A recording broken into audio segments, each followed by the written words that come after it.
WGGC, Max Murphy, here we come.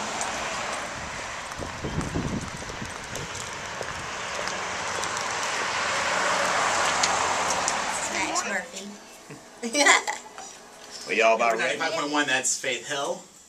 Good morning, 69 degrees at 8:04. It's the Goober Club. Greg in for Dan today along with Christy. We got a special guest in studio right now. You know her from her mega hit songs, Baby I Lied and Rock Me. Deborah, how are you? I'm doing great, Greg. How are you? Yeah, you have a last name too, I'm sorry. Deborah Allen. And I think Christy and I are in awe because you're just throwing out like country megastars that you were just like hanging out with last night. Well, you know, I get kind of in awe of them too because I'm a huge fan too of all my super talented friends. But yeah, I did just have a wonderful time last night. My great friend, longtime friend Bobby Braddock, who is an incredible songwriter. You know, he's written, gosh, I could list the songs forever, but D-I-V-O-R-C-E all the way up to I Want to Talk About Me, Texas Tornado, Time Marches On. He was inducted into the Country Music Hall of Fame last night. And rightfully so, obviously. Right. Yes, and it was incredible. And also Miss Jean Shepherd was, who she paved the way for a lot of female artists. She was the very first female to go out on the road.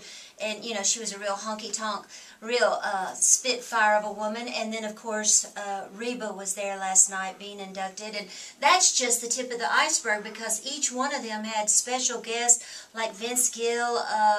Dolly Parton was there to induct Reba. That was a surprise for Reba. But Blake and Miranda sang Golden Ring, which Bobby wrote. And Vince, Garth, Trisha.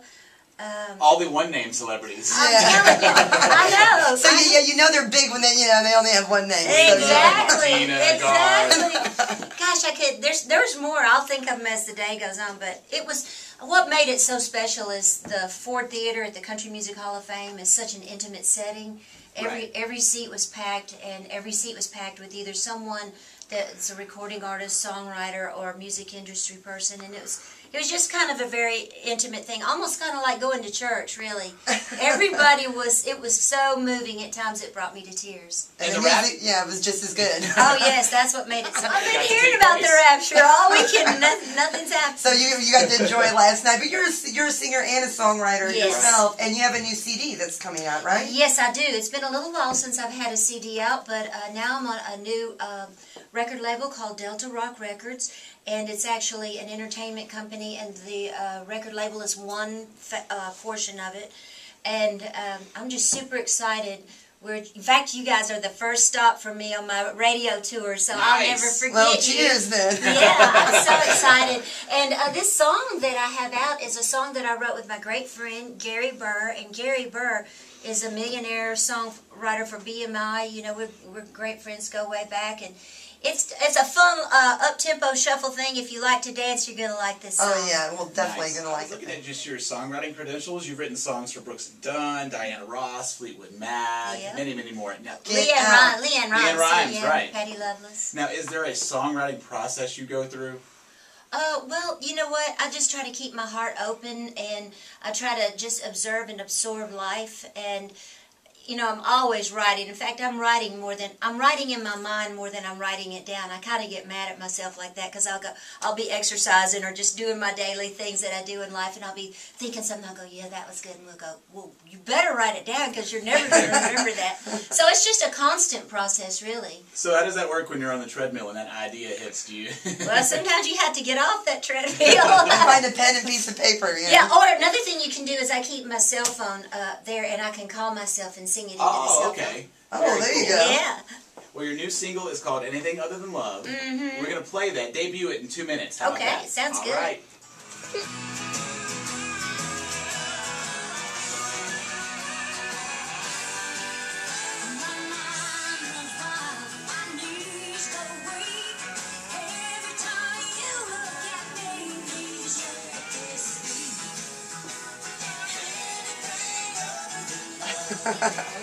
Cool. There you go. Goober 95.1, the country station. That is new music from Deborah Allen called Anything Other Than Love off her new album, Hear Me Now, which I love that song. Thank you so much. Yeah, like I was saying before, I wrote it with my good friend Gary Burr, and Gary used to play with, well, actually he took Vince's place in Pure Prairie League after Vince left, and then Gary's been known to work with Ringo Starr and Carole King, but he's also written tons of Actually, my stepdaughter, I was going to write with Gary one morning, and she just happened to call before I headed out to my writing session, and she said, "What are you doing, Deb?" And I said, "Oh, I'm just sitting here kind of trying to feel what I'm going to write today.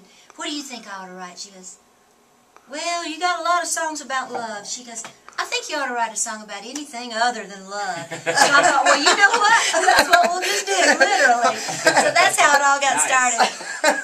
Nice. Great story there. That is definitely a good story. I'm going to do something really fun for you. I'm going to let you pick the next song that we play. Oh, okay. Well, then I know what I would pick. I mean, there's other songs on there that might be more obvious singles, you know, because, you know, we always want to do that when we make a record. But there's one song on there that's very special to me because I'm originally from Memphis. And my parents actually upholstered and designed Elvis's first bus. And when I was a little kid, So you know they have good taste. I mean, yeah. Well, actually, they did it up so beautifully. And my sister and I, when we were kids, camped out in the bus, and we ate Elvis's ice cubes and everything. We thought we were so cool. But I didn't get to go inside Graceland. Even after passing by it for years, we'd see the gates open. We'd see them up there riding horses. You know, when we were on the way to my cousin's, we'd wonder who he was up there with. I never walked through those gates till about 2 years ago when I was invited to do a show there. It was a private event, and I just got so moved. I felt Elvis's sweet, wonderful, huge presence all over the place so strongly. When I got back to Nashville, I just had to write about it, and the only word I could think of to describe Graceland was amazing, so I wrote this song called Amazing Graceland. And you're from Memphis. You're a Memphis girl. You're a Memphis girl. Born and raised. All right, Amazing Graceland. We will debut that. 3 minutes. How about that? Okay, sounds good. Forever is home, sweet.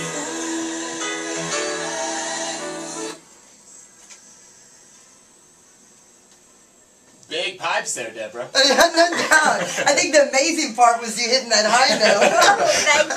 Thank you. Well, it kind of had to be a big song for Elvis, you know, so I kind of went all out for him. And I love how you're rocking Greg's Elvis glasses while we're rocking out to your song. Donna brought these glasses in. I hope you don't mind if I brought them. It just felt like not the at all. thing to do. Aren't they cool? It's called Amazing Graceland off her new album, Hear Me Now, and you are doing something with YouTube right now? Yeah, actually, at my last photo shoot, we had a great big Baldwin piano there, and so we used took advantage of the lighting and the situation and shot a performance video on Amazing Graceland, so everyone can go to YouTube. You can just Google Amazing Graceland, go to YouTube, or you can go to my website, which is DeborahAllen, DeborahAllen.com, and see it there. But if you do go visit YouTube, please, if you like it, rate it good. If you don't like it, don't rate it good. But leave a comment if you like it. If you don't, don't. I need to talk to you about Deborah because I'm extremely jealous of you. You are. Today, I'm extremely You're jealous. not the only one. I know. You probably are too. You probably thinking, you know, why would I be jealous of Deborah Allen? I will tell you in about 10 minutes, okay? Right now, it's Jason Aldean, My Kind of Party, Goober 95.1. It was really sweet because it was very personal. Yeah. But then when it got to Blake, it was like, now Blake, you know, you got to put Miranda first. You got to put her before your career. You got to put her for this. You got to put her before your hunting. And Yeah, so the vows were all pretty much wrapped around Miranda. Right. It was sweet though. I'm telling you, it was great. And after seeing them last night at the CMA induction for Bobby and Reba and Jean, I don't know. They just make the greatest couple. They're so great together, really. Well, it sounds like it was a great party. Yeah. It was. And thank you so much for coming in today, Deborah. Thank y'all so much. The new album is called Hear Me Now. The new single is called Anything Other Than Love. Yeah. Because that's what she was supposed to write about. Exactly. Anything other than love. Also, head to YouTube and vote on Amazing Graceland. Amazing Graceland, yeah. And now do you have a website people can go to for more Yeah, information? just if you would, y'all, please come see me at my new website. It's DeborahAllen.com. I'm real excited about that and just going to have all kinds of updates on there constantly. All right, and we're going to play out with one more song off your new album. And what's this one called? I thought y'all might like this. It's a fun song. It's called It Better Be Big. All right, thanks so much again, Deborah. Okay.